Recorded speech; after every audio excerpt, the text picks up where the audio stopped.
Hello and welcome to my studio, and today is the very last lesson, lesson number 8, in an 8-part series on portraits for beginners. So if you've just found this video, go back to number 1 because you're not ready for this yet. No, you're not. Anyways, so we last week I created a value study of Manny. And today I'm going to put color to that value. Well, I already have, actually. I've already added color to my value study. Here it is. And I filmed it so you can watch and see how I did it, and I'll speed it up so it's a little bit faster. It actually took me less than an hour because I had a good value study from lesson number 7. So putting the colors on was very quick. So I used glazes, I'll explain that, and I used the 3 zones of the face, the 3 color zones of the face, and I'm going to explain that briefly as well. And I hope you've enjoyed this whole series. Thanks for watching. Please send me any artwork that you've done. I would love to see what you've done with the exercises. Any comments. Remember to like and subscribe. And that's it. Thanks so much for joining me for this 8-part series, and a big thank you to the Northern Beaches Council.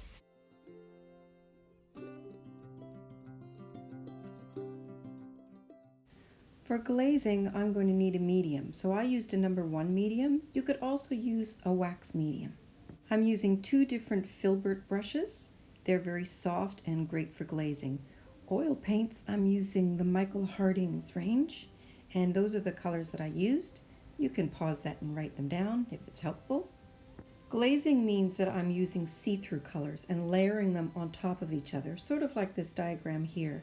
And if I add white to those colors, or if I put white on top of them, that's what that is going to look like. The 3 basic color zones of the face. The forehead, the top of the head, is a yellow zone. The middle of the face, the ears, the nose, the cheeks, that's the red zone. And the bottom zone is a gray or a blue, which you see here, or a green zone. So it's the cooler colors. As you can see in the diagram, I've just done a basic glaze on my computer, layering those colors on top of Manny. Now I'm going to use a little bit of the yellow ochre, and I'm going to thin it out so you can see the value study underneath. So you can see how thin that paint is by the fact that it's dripping down the page, and I've used my number 1 medium.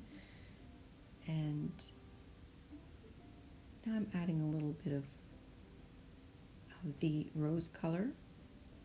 So when I add the rose color right on top of that yellow, it does create an orange, of course. So I'm just spreading all of this color around just so you can see how see-through it is. So you have some idea of how thin to go, because I really do want to keep that tone, the value study that's underneath. I want to keep all those lights and darks because it's going to be helpful. I don't have a picture of Manny with any flesh tones. He's a gray mannequin, so I have to kind of make this up in my head. So if I know the principles, the basic principles, then I can do that. So I've just wiped all that off with a rag, so I can try different things with my head. So now I'm mixing kind of an orangey color with my yellow and my red, and added a little bit of white to it. And you can see I'm using a little bit of the green. See how it tones down that color? So it's not so strong. Now I'm going to apply my warm rosy color to my red zone of the face, which is the cheeks and the nose. And I'm spreading it into some of the other kind of zones as well. So it's kind of like an orangey, warm red, using a bit of green to tone it down. And you can see that nose is a very, very warm area. So there you go. I've done my whole warm zone, or my red zone. And now I'm going to add the yellow ochre to the yellow zone. So yellow zone is above the eyes, it's the forehead, it's the brightest part of the head. Your forehead is the largest area, so it actually ends up reflecting the most light. so it's quite bright. Um, the nose is the second kind of largest area, and I've made that red. Now I'm going to make the bottom part of that face gray. I already have a little bit of gray to the left side there, going up the side of the cheek. So that's basically just kind of my flesh color with white and ultramarine blue in it. And I'm just going to blend that kind of around. And I'm using my rag to get back to the dark areas that I had before, because I want to keep layering this glaze on so thin that I can see that value study underneath. And every once in a while I'll put something down and I'll lose the darkness of the value or the lightness, and then I'll just wipe it off with the rag.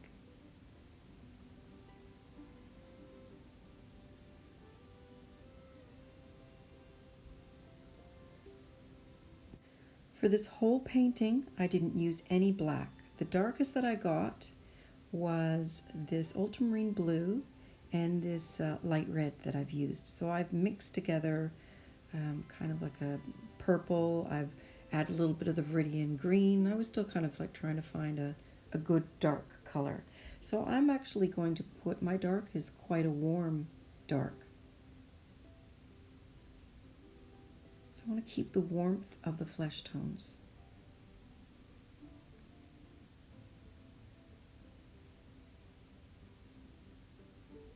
It really doesn't matter so much sometimes. I'm about to contradict myself, but sometimes it doesn't really matter the temperature or the color that you put down. Sometimes it's more important what the value is. So even though I've used a warm color in the shadow, it works because it's dark. I've got the value correct. And I'm using the same values as I created in lesson number 7. One of the mistakes I sometimes make when I'm doing lips is I make them look too much like lipstick. Now I want to avoid that. So what I did was I used that Indian red color and added some white to it, so it's not too pinky or too rosy, because I don't want my man, or I don't want Manny looking like he's wearing girly lipstick. So, and I'm adding I'm still adding some red there to the chin because it is a little bit red, but I'm adding that rosy color to the blue gray that I created. So it's not as warm as the nose, for example, and it's similar to the lips. I'm paying attention to the different values, the different lights and darks in the area in this chin and in the jaw area, but I am continuing to use the bluer shade. So whatever I'm mixing a little bit of that ultramarine blue. You can also do this with a black, or you could also do it with a green, whatever kind of cool color that you want. So you can see in this upper lip, again, I'm still using bits of blue in everything that is in that area.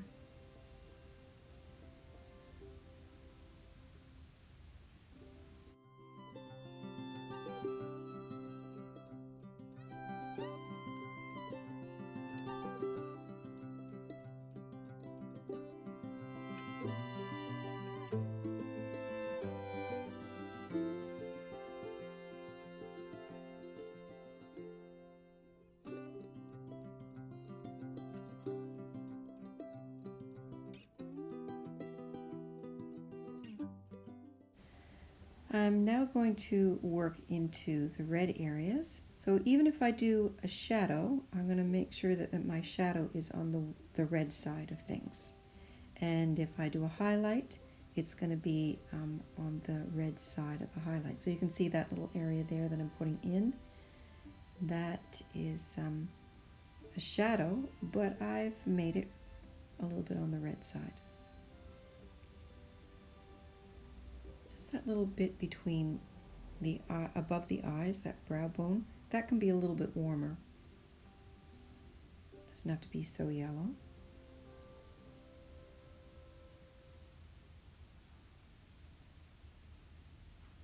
Now I just put a bit of yellow on that cheek there, and it just doesn't look right. It needs something that's going to be pinky. Of course, the reason that is because I'm in the red zone. So I'm going to keep kind of like a cool red in there. And even for my highlights over here, I have a cool red. So not so much yellow in there, mostly just that cool red with a little bit of green or a little bit of blue to tone it down. The reason that I'm making a little bit cool is because this area is receding or going back. You can see also the side of the nose, on the left side of the nose, even though it's getting light, it's a lighter area, it is going backwards. It's going closer to the face. It's not sticking out so much. So I'm using a cooler red for that area, but still keeping it red. And now I'm making the paint a little bit thicker and adding some highlights.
Now I'm mixing the darkest area that I'll be using for the eyes and the nostrils.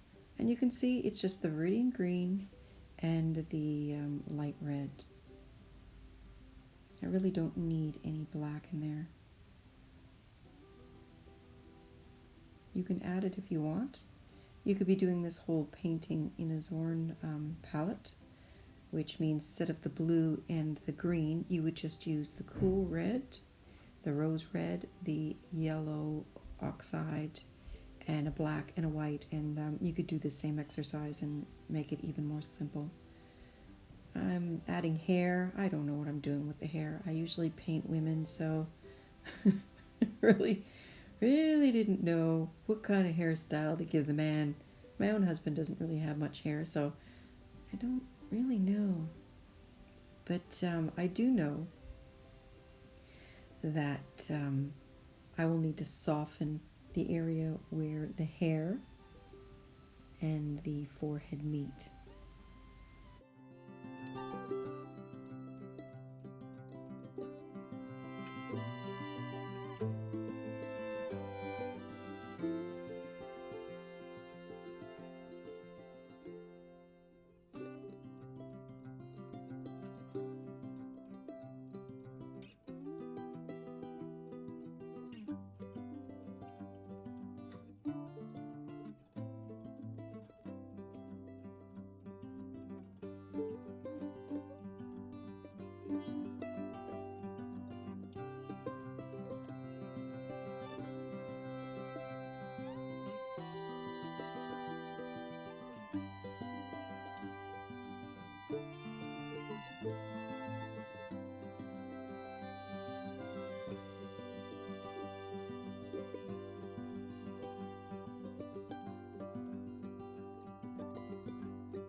I sometimes do my eyes at the very end, kind of like a reward for all my hard work, because I really want to do them first. So remember, I do kind of like a little U shape at the bottom, And for the little highlight, I've used the back of my paintbrush and dipped it in my white and got a tiny little bit of white there, and it was too strong, so I just blotted it with my finger. And then added the iris back. And that's Manny finished. Painting on the color was much faster. It took about an hour. The value study is where most of the work was done. I just fixed up the corners on the right-hand side of his mouth, and that's it for this series. I thank you again, and there's all my details. Remember to like and subscribe and share. Thanks.